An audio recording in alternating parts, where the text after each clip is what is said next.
Last time, we witnessed the peak of the High Renaissance in Italy, and the nuances of colore and disegno, including the artists that challenged that dichotomy by synthesizing elements from both traditions, like Sebastiano del Piombo, Titian, and of course Dürer, the great printmaker from Nuremberg. This time, we'll follow Dürer's trajectory in Nuremberg to experience the Protestant Reformation and its aftermath.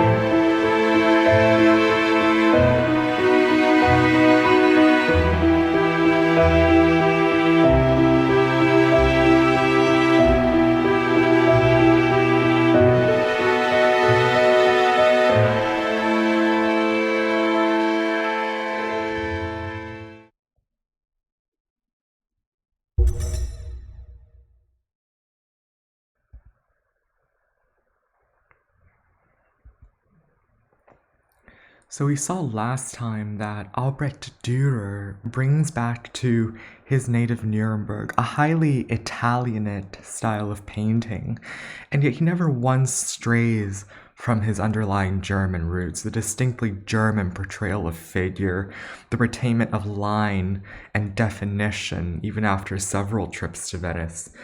But one of his most compelling works, and I think one of his most unique, is actually located on the verso, or the reverse, of a portrait that's now in the Kunsthistorisches Museum Vienna. It shows an old woman with very wrinkled skin and only 2 teeth. It's a very arresting portrait. The face is symmetrical, not somebody whom traditional society would consider attractive, and she's holding a bag of coins, smirking greedily.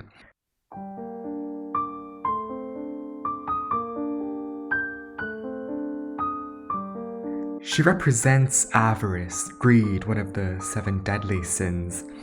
And Dürer here is commenting on the idea of value, the idea that money and material wealth is ultimately of little value. So this portrait is an invitation to consider what's valuable, I think, in your eyes, as opposed to the often greedy eyes of a society that places utmost importance on material wealth and indeed uses it to evaluate character. It's a reminder of the frailty of human life, too, of the inevitability of death in the advanced age of our woman. And in this sense, it's a vanitas painting, a work that encourages contemplation of mortality, and by extension, introspection, and really consideration of what matters, what's valuable. I'm showing Avarice not only because it's a very unique portrait by Dürer, but also because it gives us a good foundation for looking at the work of the Reformation and for understanding the psychology of not only these artists, but also many of their patrons in this period. Dürer's Avarice is also interesting because it's connected to another haunting work, a work by the Venetian master Giorgione, whose work Dürer would have seen in Venice. And it's a very similar work in its moralizing message, a portrait of an old woman holding a slip of paper inscribed col tempo, with time. And this old woman is more distant from us. She's separated from us by a parapet, a stone ledge in the foreground, which became a sort of visual device to establish distance. And so Giorgione establishes a different effect. We might instinctively want to mock Dürer's greedy old lady, but not so with La Vecchia, who is a very straightforward depiction warning us of the transience of life.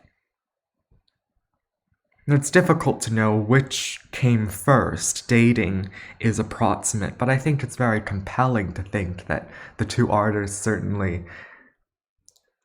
But I think it's compelling to think that these two artists certainly exerted an influence on one another, that it was a two-way dialogue.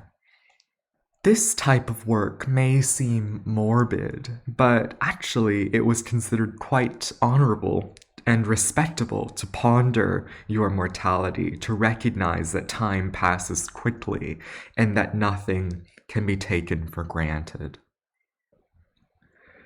Dürer's fame and influence peaked in the 1510s when he produced three key prints that would become known as his Meisterstücke, master prints. And they really constitute the culmination of his printmaking and painting careers. They show off his mastery of chiaroscuro, his ability to achieve the naturalistic effects of an oil painting in the print medium. I'm showing you here the most famous of the three.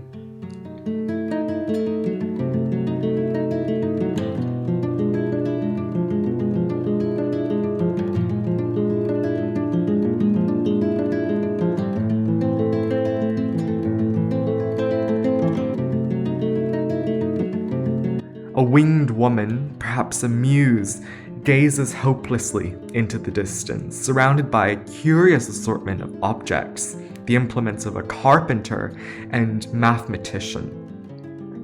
Lying around are nails, a balance, an hourglass, a doorbell, a solid sphere at her feet, a malnourished dog, and a strange polyhedron now known as Dürer's solid.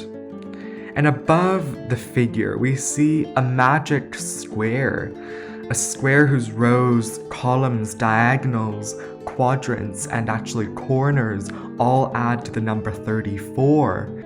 And we're unsure of its exact significance, but clearly here, Dürer is incorporating hidden symbolism.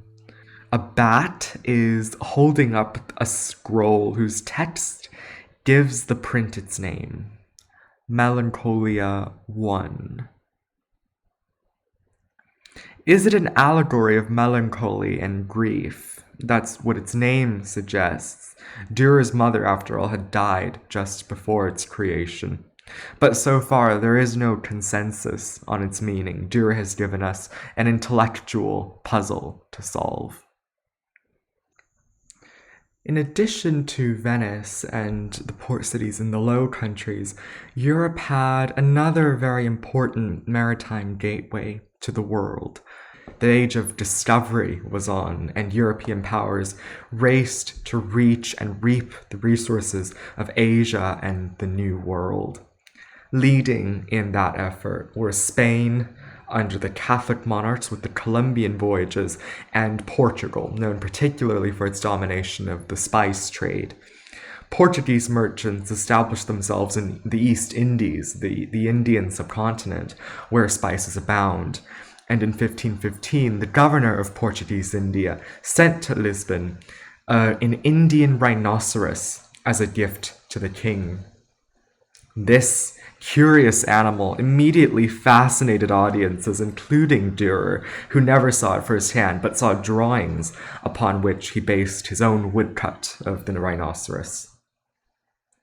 It's an imaginative work. It looks rather like a steel reconstruction, but Dürer's print captures the rough essence of the animal, proving incredibly popular. It was widely distributed, and for centuries it was used throughout Europe actually as a textbook example of a rhinoceros. Eventually, other Indian animals also arrived in Europe, including Hanno the white elephant, who lived at the Vatican and became the favorite pet of Pope Leo X. Dürer's interest in nature and the creative products of that curiosity certainly helped to define the course of the Renaissance, but his Italianate and naturalistic style was certainly not shared by all of his contemporaries. A Bavarian painter from what is now south-central Germany would completely reject Dürer's progressive approach to painting. And yet, ironically, historically, his work was confused with that of Dürer, and now we look at them and they couldn't be more antithetical in style. Matthias Grünewald is known for his highly unsettling and unrealistic pictures, which would serve as inspiration for the German expressionists of the early 20th century. Grünewald was something of a disturbed man himself. His wife was hospitalized allegedly for demonic possession, ending that unhappy marriage, and he died a poor and wretched man. But other than that, almost no biographical details are known. Many of his works were lost at sea, but the ones that remain surely sent chills down the spines of generations of audiences.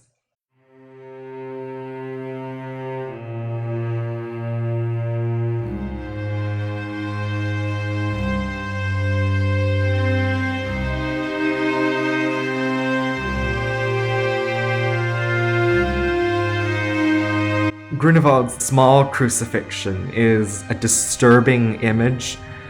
The arms of the lifeless, emaciated Christ are twisted and edematous, his fingers claw-like, his weight apparently causing the cross itself to bend. Bloody wounds dot his chest and torso. This body horror is complemented by a deeply disconcerting palette of saturated and unnatural colors with a hellish landscape that looks polluted and diseased. Mary Magdalene cries out in anguish at the foot of the cross. The entire scene appears otherworldly. The only realistic inspiration, perhaps, is the solar eclipse Grünewald saw in 1502, which he's shown at the top right.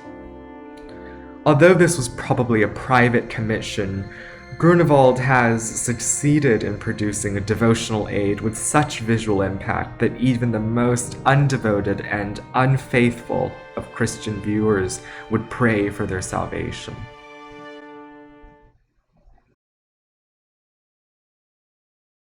The sickly color palette and grisly treatment of the crucifixion is magnified and refined in Grünewald's masterpiece, a multi-layered altarpiece for the hospital of Isenheim in Alsace. Here he's painted it for a hospital facility specializing in the treatment of ergotism, a type of poisoning resulting from eating rye bread infected with fungus. A depiction of Christ's suffering would have then resonated with the patients. Christ's body is swollen in places and bleeding in others. He's flanked by saints and a pallid virgin who has fainted in, again, a completely lifeless landscape. The wings feature Saints Sebastian, the patron saint of plague, and Anthony, the patron saint of skin diseases, which of course includes ergotism. The central panel can be opened, actually, and what's fascinating about this altarpiece is that the central panel can be opened to reveal a second set of scenes from the life of Christ, with the back of that central panel now serving as the wings. We've now opened it to the second configuration, and these are just as unnatural as the front, showing the Annunciation, Christ's birth, and his resurrection, and the Pietà in the predella. So a summary of Christ's life. And really, the resurrection is combined with the imagery of the Transfiguration. It's truly imaginative, with a fanciful and unusual orange glow emanating from the risen Christ. That red-orange is from the pigment vermilion. But the central panel can be opened once more to reveal a sculpted portion of the altarpiece done by another artist in a style that could not be any more different. It's a very standard depiction of three saints. And this combination of painting and sculpture was a common practice north of the Alps. The wings here are then the backs of the central panel that we just opened.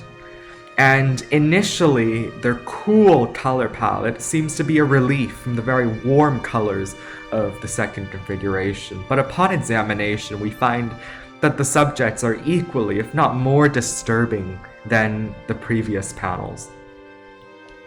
On the left-hand wing, Saints Anthony and Paul, both hermit saints living in solitude in the desert, converse in a destitute landscape. But what's truly spine-chilling is the right-hand wing, where St. Anthony endures a frightening attack by satanic monsters with a lot of physical violence. The creatures here are just nightmarish. Grünewald has allowed his imagination to run wild, producing a hallucinatory landscape with shockingly hideous composite forms. In the bottom left, he quite realistically depicts a victim of ergotism, his head bent over in absolute agony, his skin, almost turning blue. It is blue, almost rotting, with the ulcers characteristic of the dreadful disease. The hospitalized would have identified with his pain and suffering. The Isenheim altarpiece then has 3 layers: the crucifixion, the scene from the life of Christ, and a box of sculpted saints. And with its disturbing, ghastly imagery, Matthias Grünewald, the painter and hydraulic engineer, would establish himself in the annals of art history as the ultimate master of the macabre. What Grünewald's style also reflects is the increasing unease and religious tension in Northern Europe on the eve of the Protestant Reformation. Gaining traction alongside Dürer's Renaissance was a much larger movement, one that would upend the religious power structure in Europe, led by priests and theologians who were increasingly dissatisfied and concerned with the conduct of the Roman Catholic Church. They were especially vexed with the sale of plenary indulgences, documents that, once granted, would lessen one's punishment in the afterlife in purgatory for committing sins during one's lifetime. Usually, indulgences would only be given after you performed charitable activities or some kind of good deed, but abuses began to run rampant by the later Middle Ages. And at that point, indulgences really became transactions. They could be bought and sold, implying that one could buy themselves out of punishment. And notably, indulgences were sold by Pope Julius II to raise money for the rebuilding of St. Peter's Basilica, which further angered those who thought the church had left its moral values behind to pursue material wealth and splendor. Things came to a head on the 31st of October 1517, when a German priest and professor named Martin Luther, a vocal critic of indulgences, nailed a list of 95 controversial propositions for theological debate onto the door of a church in Wittenberg where he lived and taught theology. These propositions became known as the 95 Theses, and they were rapidly reproduced and distributed all across Europe thanks to the printing press. Most prominently, the Theses suggested that plenary indulgences were counterproductive to proper devotion, that their issuance discouraged repenting for sins, that they gave individuals a simple external pardon for their sins, when the correct resolution should have been careful, pensive reflection and repentance. Indulgences, Luther thought, completely took away the spiritual aspect of that reflection, making the process deeply impersonal and wrong. His preaching the Bible to be the only source of divine knowledge was a further blow to the power and legitimacy of papal teachings. In 1520, Pope Leo X issued a papal bull or decree declaring the portion of the 95 Theses to be heretical, and threatened to excommunicate Luther from the church if he failed to recognize wrongdoing. Luther's response? Publicly burning the bull. He called bull, so to speak. Then Luther was excommunicated in 1521 when his teachings were formally banned. But Luther's ideas had gained far more publicity and popularity than the papacy imagined, firmly taking root in Northern Europe. His followers were called Lutherans. And he wasn't the only priest taking issue with the Catholic Church. Many contemporaries, like John Calvin with Calvinism, shared some beliefs but had differing theologies, and collectively, these dissenters are known as Protestants. Now, Martin Luther also had other forces working in his favor. He received the protection of the electorate of Saxony, the state in which he lived and preached. An electorate was a state ruled by a high-ranking prince called an elector, in this case Frederick the Wise, with the ability to elect the Holy Roman Emperor. Frederick was a Catholic, but secretly held Protestant beliefs. He protected Luther from both the Pope and the Holy Roman Emperor, and successfully hid Luther in a castle for his safety. And there, having disappeared from public view, Luther translated the Bible into German. He later advocated for literacy and compulsory public education, for everyone to read and interpret the Bible for themselves, a further blow to the papacy. And the distribution of his Bible was, again, enabled by Gutenberg's printing press. The court artist to Frederick was Lucas Cranach the Elder, himself a friend of Luther. Cranach would play a key role in advancing the Protestant movement by providing illustrations designed to educate the illiterate, supplementing Luther's writings with images that greatly increased the accessibility of his teachings. Cranach's patrons, too, were Lutherans, many of them, as Frederick had actually managed to make Saxony exempt from the regulations that prohibited Protestant teachings. How? Well, he was an elector, and thus held political leverage over the Holy Roman Emperor, who granted him the exemption. Some Protestant reformers believed art to be part of the problem with Catholic institutions, that commissioning and appreciating religious art exemplified the wealth and corruption of the church. But Luther applied the philosophy of didacticism, the idea that art should be instructional. He believed that art could hold meaningful theological value. Luther encouraged Cranach's work and provided advice for the religious content of his compositions. Cranach's Law and Gospel is a visual representation of Lutheran theology. In Luther's own words, the law is the word in which God teaches and tells us what we are to do and not to do. The other word of God is not law or commandment. After the first word, that of the law, has done this work and distressful misery and poverty have been produced in the heart, God comes and offers his lovely living word and promises, pledges, and obligates himself to give grace and help, that we may get out of this misery and that all sins not only be forgiven but also blotted out. See, this divine promise of his grace and of the forgiveness of sin is properly called gospel. From Luther's Sermons. Cranach's panel is divided into two. It's a bipartite composition, with the left half being based on the Old Testament, depicting Moses receiving God's 10 Commandments or his law on Mount Sinai, and Adam and Eve about to taste the forbidden fruit. On the right half, we see scenes from the New Testament, the resurrected Christ, who has risen triumphant above the devil, and the crucified Christ, reminding of his sacrifice. In between the two figures is the Lamb of God, symbolic of salvation. It illustrates the Lutheran distinction between law and gospel, that active devotion to Christ was necessary for salvation. And many prints of this image were made, making for rapid and easy dissemination, further popularizing Lutheran ideas very quickly.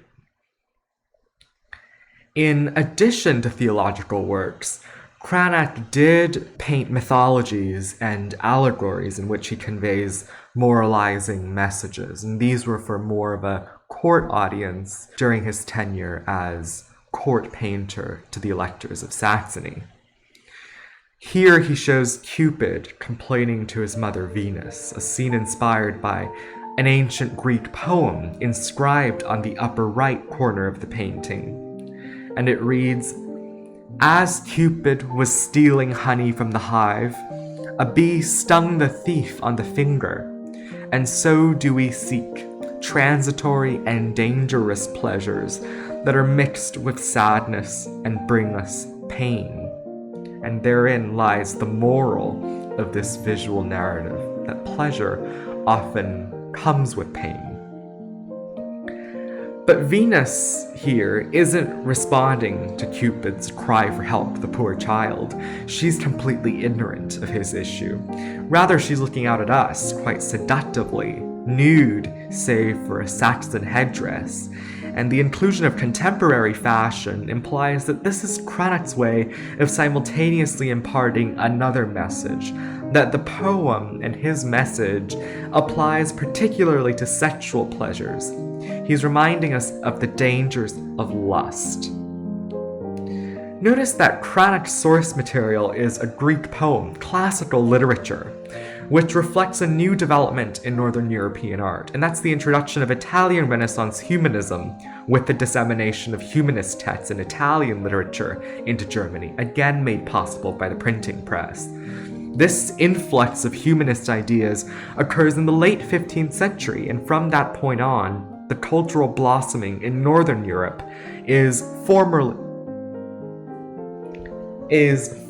called the Northern Renaissance. Now, Germans were largely reluctant to accept the tenets of humanism. Rigorous scholars in German universities didn't appreciate a philosophy developed by what they thought were morally corrupt Italians.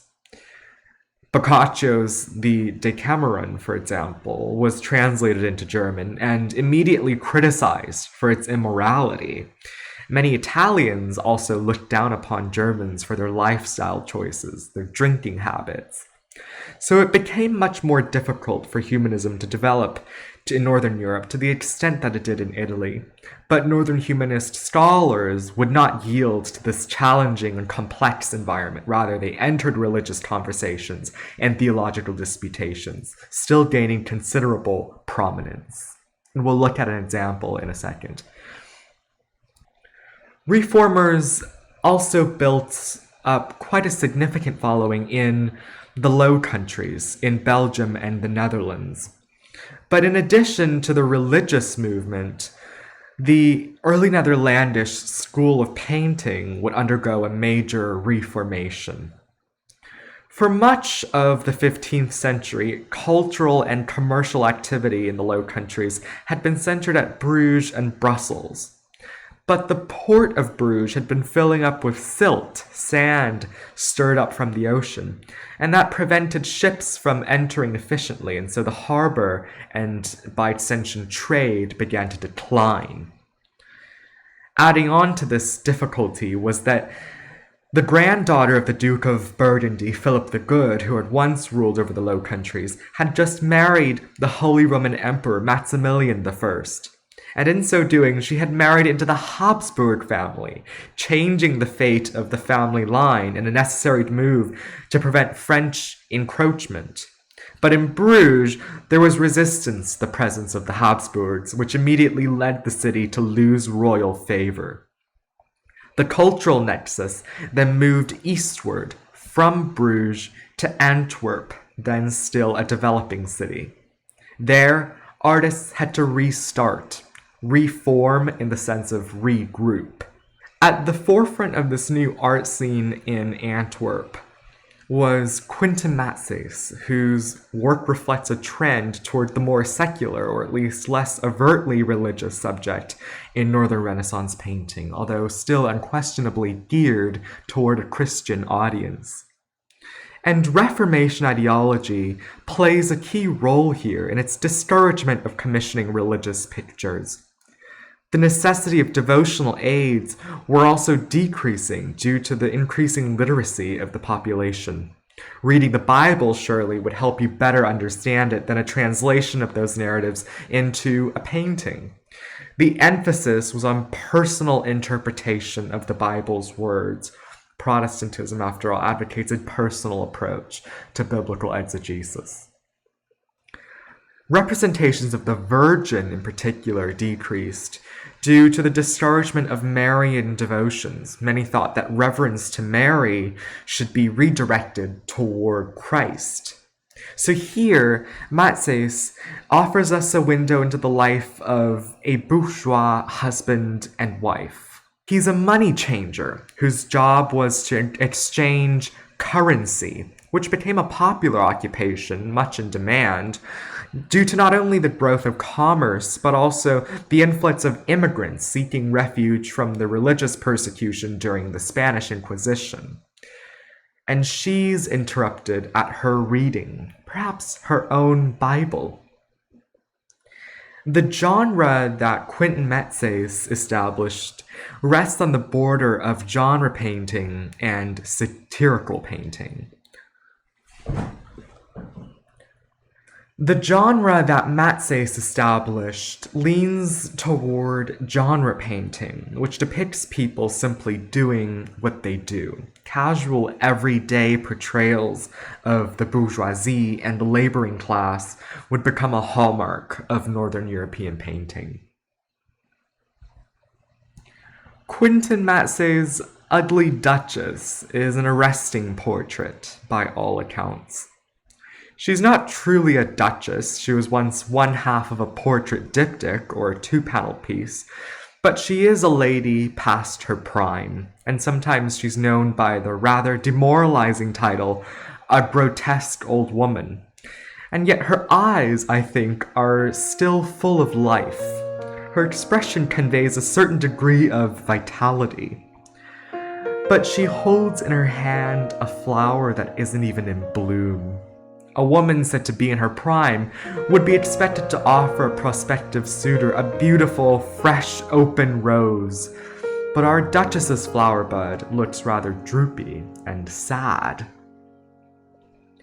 Massys may have been inspired by a satirical book criticizing the Catholic Church called In Praise of Folly, written by a humanist from Rotterdam, Erasmus. In it, Erasmus mocks women who, quote, cannot tear themselves away from their mirrors, who do not hesitate to exhibit their repulsive, withered breasts, end quote. So Massys must have taken interest, and here he offers us a visualization of that line. Her physical characteristics reflect Paget's disease of bone.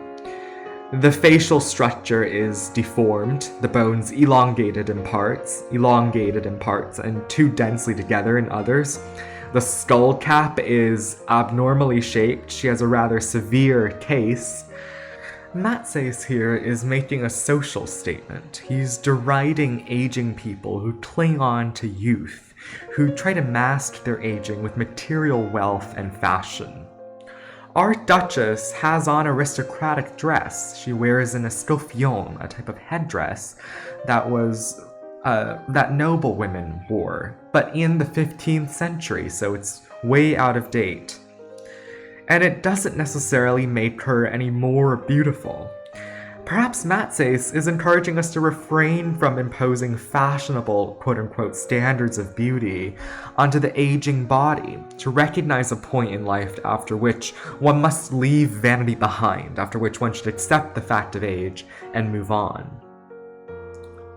We know Massys to have personally corresponded with Leonardo, who was equally fascinated by these types of grotesque heads and sketched a faithful copy. We don't exactly know which one came first, but we think that Massys gave Leonardo this idea rather than the other way around.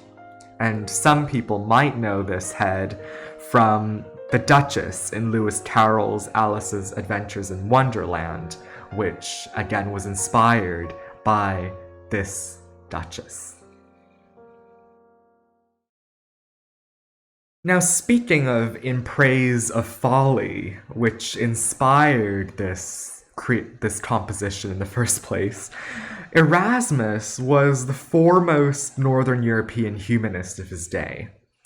And famously also, in response to Pope Julius II selling indulgences for St. Peter's, he wrote Julius excluded from heaven, a very influential dialogue. And Julius at that point had just died.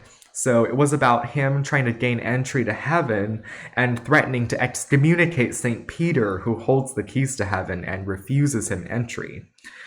Now, Erasmus was quite popular all over Europe. And at this point in time, it was very difficult for people who lived far away to see each other's faces. So Erasmus commissioned the budding young German artist Hans Holbein the Younger to paint a number of portraits, like this one, to send to his friends. And in this sense, portraiture served a new public relations purpose. It became a supplementary form of communication. Now, Holbein himself is an artist with a fascinating career trajectory. He became quite close to Erasmus, but he needed permanent employment. He needed to sustain his family. He had a wife and 2 daughters. So he began to seek portraitist positions at the courts of Europe. He was from Basel, what is now Switzerland. He visited France, but that market was fairly saturated. So where were the arts in high demand? Well, Erasmus suggested England, where his powerful humanist friend, Sir Thomas More, was a member of Parliament and a high-ranking statesman. Erasmus recommended Holbein's services to More, and the ambitious Holbein then seized this critical opportunity and moved across the English Channel. But really, it wasn't until a decade later that Holbein would gain access to the insulated royal circle, having gained the recognition of the king's chief minister, Thomas Cromwell, who was looking for a diplomatic and propagandistic artist in an effort to legitimize the power of the royal regime. We do need some historical context. 16th century England was ruled by the House of Tudor, whom I think are quite well known. The Tudors had risen to power following the victory of Henry VII, Henry Tudor, in the Wars of the Roses in the struggle for the English throne. The wars ended the male lines of both the houses of York and Lancaster, the rival branches who were vying for the throne. And Henry VII's marriage to Elizabeth of York united the Yorkist and Lancastrian houses and causes, establishing the new Tudor dynasty. This velvet textile from the Met was commissioned by Henry VII as a wall hanging from Florence, which was then a center of weaving and textile craftsmanship and would have demonstrated how wealthy and international, in a sense, England was. Textiles themselves were incredibly expensive and luxurious objects, and transportation from Italy to England would have been quite costly. We see these pomegranate motifs and these flowers, these roses. Now, it's unlikely that Henry specifically asked for these elements. They were more generic motifs, often reused by Florentine weavers. We see the same iconography in this cope, a kind of cloak worn by the clergy from the end of the 15th century. But it's compelling to think that there's a very interesting connection here to the Tudor rose, that Henry was perhaps inspired by the roses here to develop his own emblem, the emblem of the Tudor dynasty, the Tudor rose, the combination of the red rose of the House of Lancaster and the white rose of the House of York. Both designs his Tudor rose, and the Florentine weaver's roses are bipartite flowers, 2 layers of petals, but the colors are reversed. Now this is a velvet made from silk, either imported from the Levant or the Balkans, or grown locally in Italy. And the silk threads have been wrapped in thin wires of gold, making this a cloth of gold, a type of textile adored both by the Tudors and their great rival, the French king François I. The red dye used to produce the rich crimson here is carmine, derived from carminic acid, a defensive compound produced by a cactus-dwelling scale insect called cochineal, native to the Americas. You can see them congregated at the heads of that cactus there in the image. And that would have been, again, quite expensive to procure, especially in such large quantities. We can also see these dots of gold, these looped threads poking out from the crimson. You can see those little spots of gold. And that's an effect called a lucciolato, from the Italian for firefly, which I think captures that effect so well. It's just exquisite.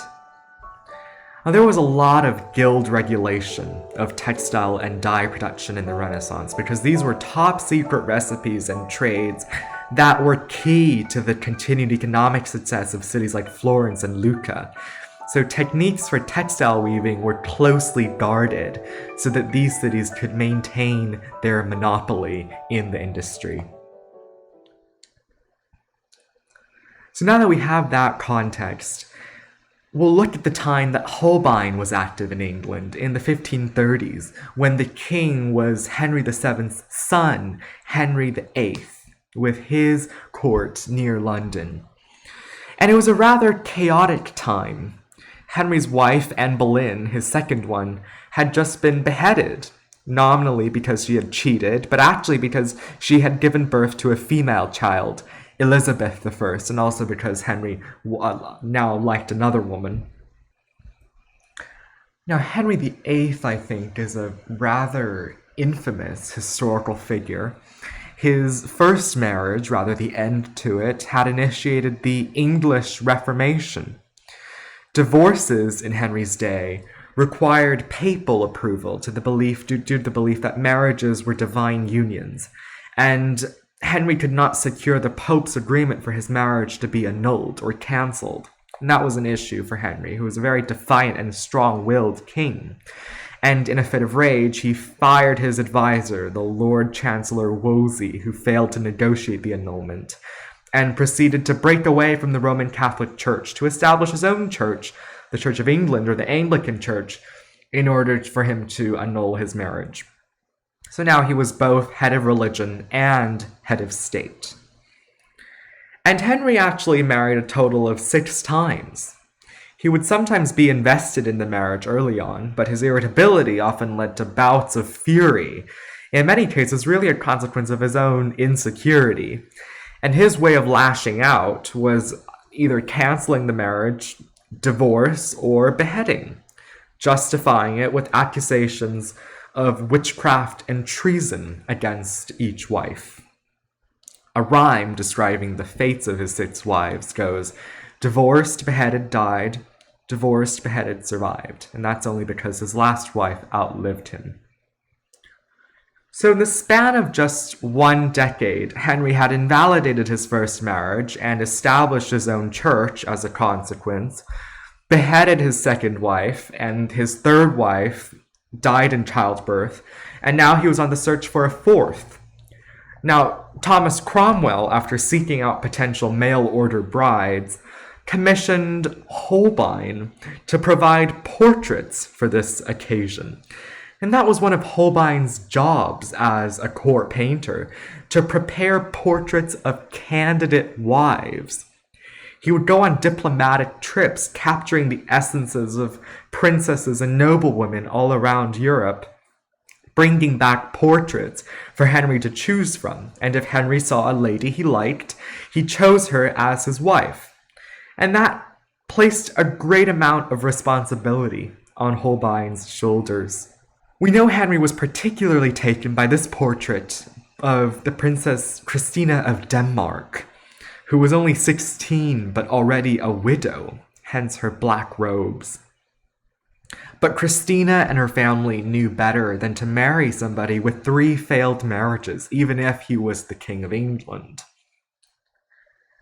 So instead, Holbein picked Anne of Cleves for political reasons, to establish a Protestant alliance with her brother.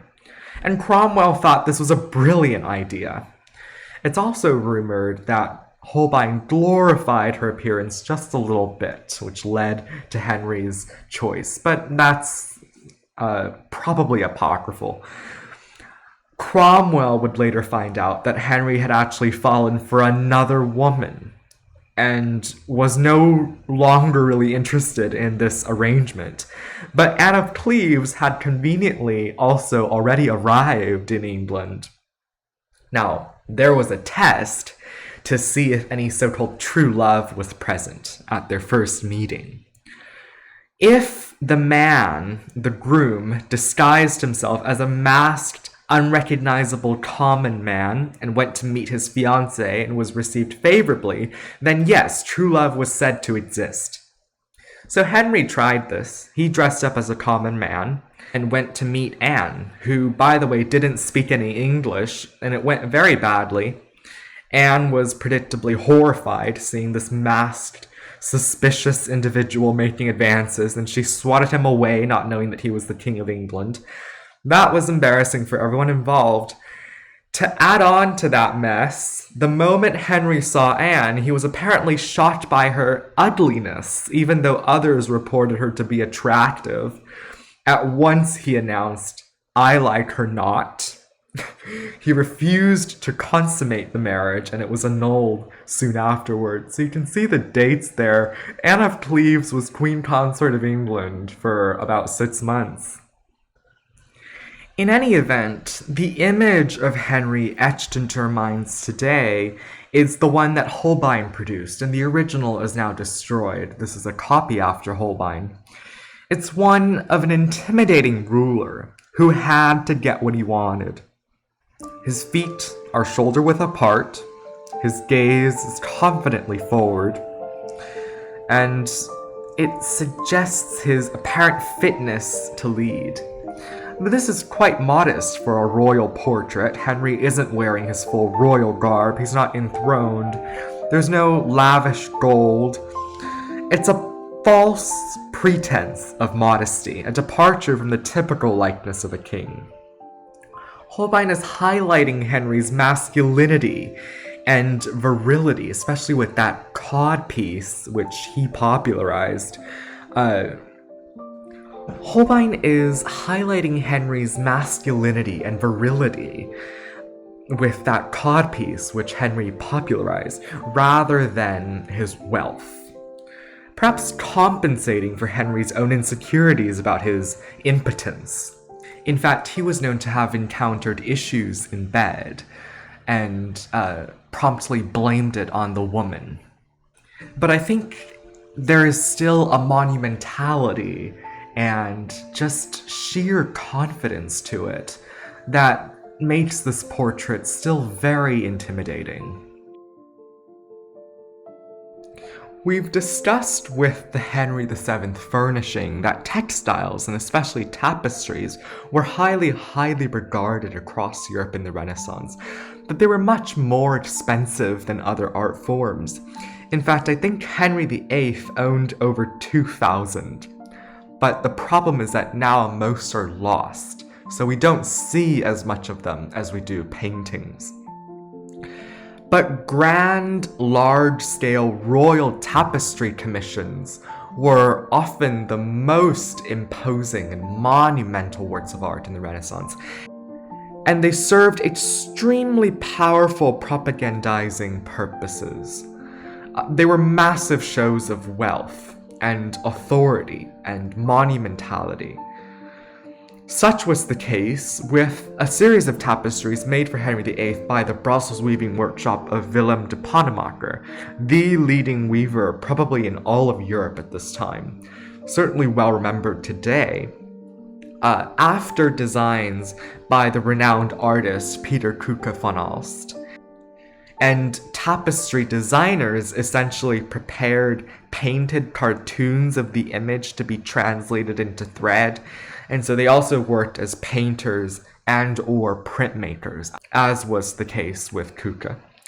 I've selected this particular one from that series on the story of Abraham, which by the way remains in situ at Hampton Court Palace, because it shows a biblical narrative that roughly parallels Henry's own experience with trying to produce a male heir. There's a bit of a complicated backstory for this scene, but essentially it's about a lady who's just conceived a son, which would have been quite fitting for Henry because his son Edward VI had been born in 1537. So it's a wonderful example of him commemorating this event quite implicitly, and yet simultaneously overtly promoting the fact that he now has a male heir, with this majestic set of luxurious tapestries that would have been hung in great reception halls to impress and intimidate guests. And thick, durable tapestries, by the way, were great for keeping a palace or castle warm in the wintry months, a bonus. This portrait from the National Gallery of Art shows Edward VI, the only son of Henry VIII, and the heir to the throne, in absolutely majestic dress and a red hat adorned by an ostrich feather, already evoking a very kingly image, very regal, and almost intimidating iconography that would certainly reaffirm the idea that he was the heir apparent. Notable is the inscription at the bottom. It reads, "Little one, emulate thy father and be the heir of his virtue. The world contains nothing greater. Heaven and earth could scarcely produce a son whose glory would surpass that of such a father. Do thou but equal the deeds of thy parent, and men can ask no more. Shouldst thou surpass him, thou hast outstripped all the kings the world has revered in ages past." That's very ironic considering that Edward did become king at the age of 9, but little did everybody know that he would die after 6 years on the throne from most likely tuberculosis. So the only male heir of Henry VIII was now dead. And his half-sisters, Mary and Elizabeth, Edward's half-sisters, would eventually rule as queens, with this being the third and last generation of Tudor monarchs. Now, Holbein's most accomplished and most celebrated portrait from his English period today was not for royalty. In fact, it took a while for people to figure out who these two very well-dressed aristocrats actually were. Immediately we're drawn not to the figures, but to a massive oblong object.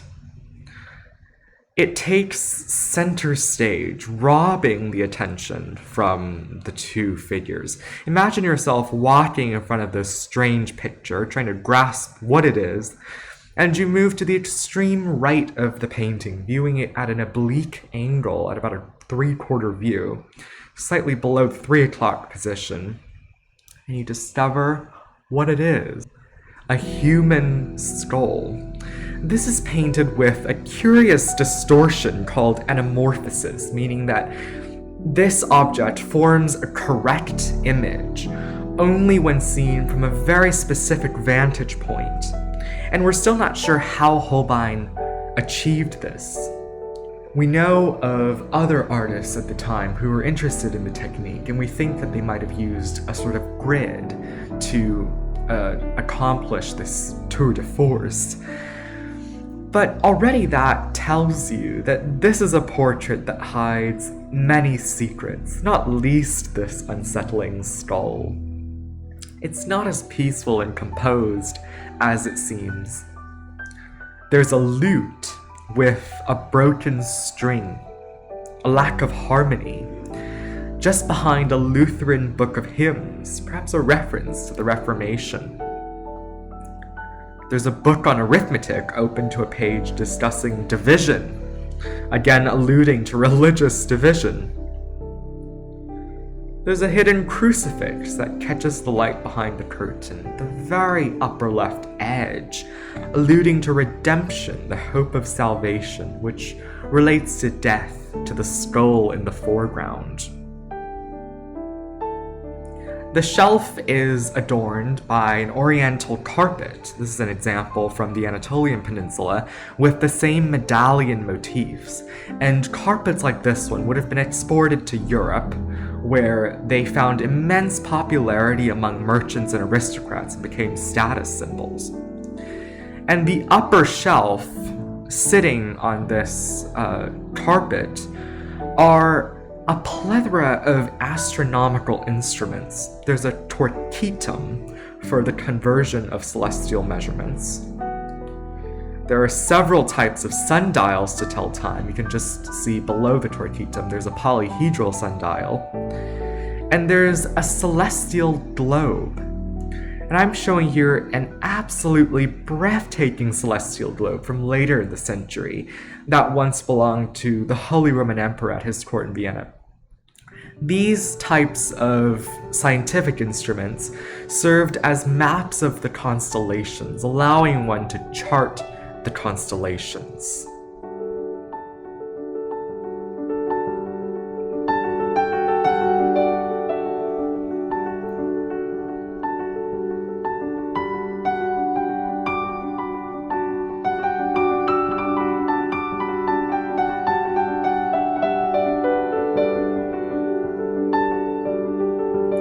This is silver and brass gilding. Oftentimes, scientific instruments were also masterpieces of metalwork and decorative arts.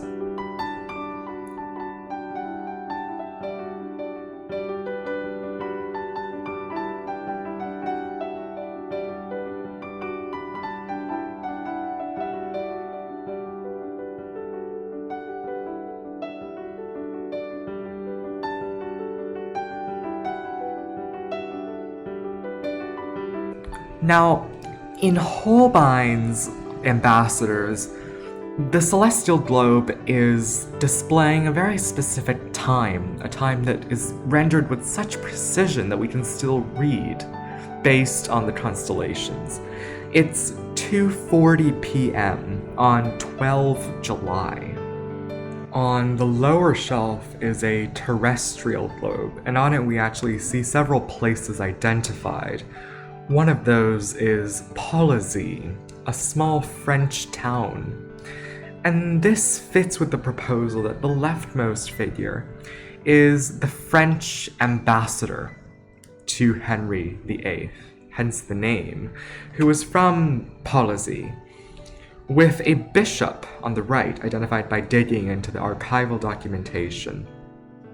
These are two aristocrats who both visited London in around 1533 and had contact with the royals.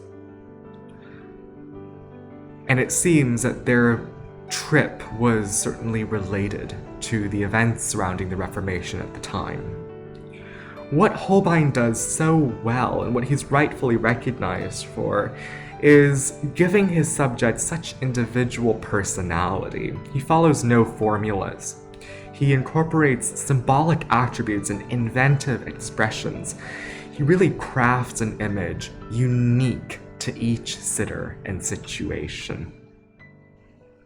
With Protestantism spreading like fire across Northern Europe, concern grew in Rome. The Pope, Paul III at the time, thought it necessary to call a general council of church authorities to discuss the worsening divide and clarify Catholic doctrine. But the overall atmosphere was awful. Rome had been sacked in 1527 by the Holy Roman Emperor, who himself was Catholic. Religious polarization prevented compromise. Things were just too tumultuous for any agreement to form. So this general council, the Council of Trent, named for the northern Italian city at which it was held, was delayed and delayed again until 1545. But over the next 18 years, it would reaffirm the idea that Protestant teachings were heretical and uphold the sale of indulgences and Marian devotions. It did promise to reform these practices. Steps would be taken, the council said, to prevent abuses. But where it permanently and rigidly departed from Protestantism was its absolute insistence that the teachings of the Church and the Pope were equal in authority to the Bible. That official church biblical interpretation was the superior interpretation, and that solidified the ideological split. There was no chance of reconciliation. Religious art was also impacted. Art became held to higher moral standards as part of these reforms, especially art for a church setting.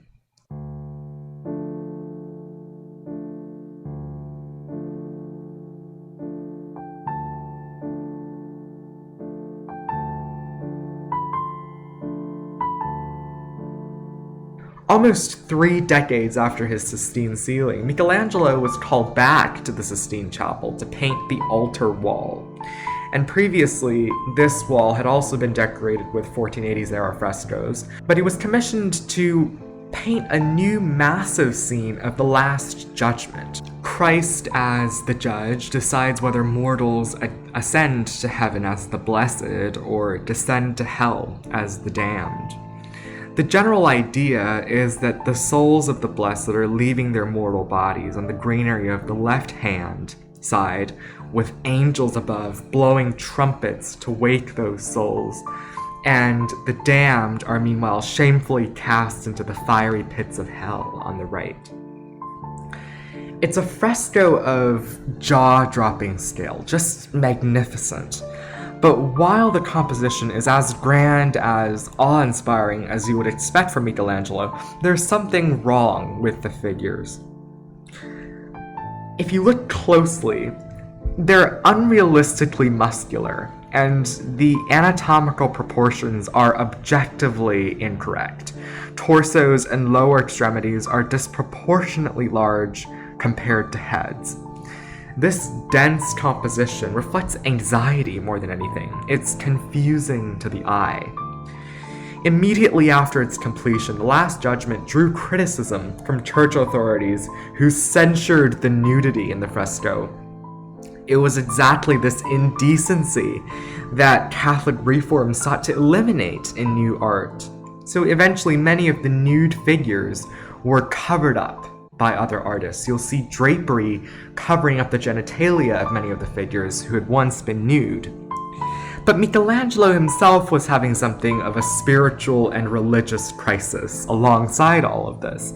He includes a ghastly self-portrait on the skin held by St. Bartholomew, who was flayed to death. That is, his skin was peeled off his body. And he's holding that skin. Notably, the self-portrait on the skin is on the side of the damned. Michelangelo was apprehensive of his own fate, of how his soul would be judged, and that unease reveals itself in the irregular anatomical forms, a very far cry from the ideal classical nudes on the ceiling, which surely haunted him as he painted the altar wall. Evidently influenced by counter-Reformation ideology, toward the end of his life, Michelangelo started believing that he should have been more pious, that he should have been more dedicated to religious devotion rather than painting or sculpture. He writes in a sonnet, and I quote, "The course of my life has brought me now, through a stormy sea, in a fragile boat, to the common port where, landing, we account for every deed, wretched or holy. So I now fully recognize how wrong the fond illusion was that made art my idol and my king, leading me to want what harmed me. What will now become of my former thoughts of love, empty yet happy, if I'm now approaching 2 deaths? Of one, I am quite certain, and the other threatens me. Neither painting nor sculpting can any longer quieten my soul, turned now to that divine love, who, to embrace us, opened his arms upon the cross." Sonnet 65. On a religious level, and on a moral level, and definitely on an artistic level. Values were changing.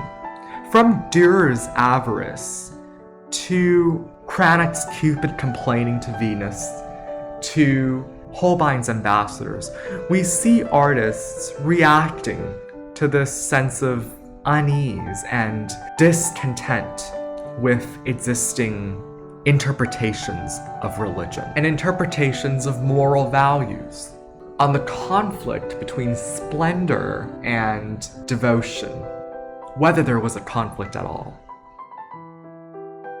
Next time, we'll discuss the emerging genres of landscape painting and genre painting, both responses to the Protestant discouragement of religious artwork. Genre painters specialized in depicting the daily life of the bourgeoisie, something that we see Massys developing towards. And both landscape and genre would go on to define later Northern European art.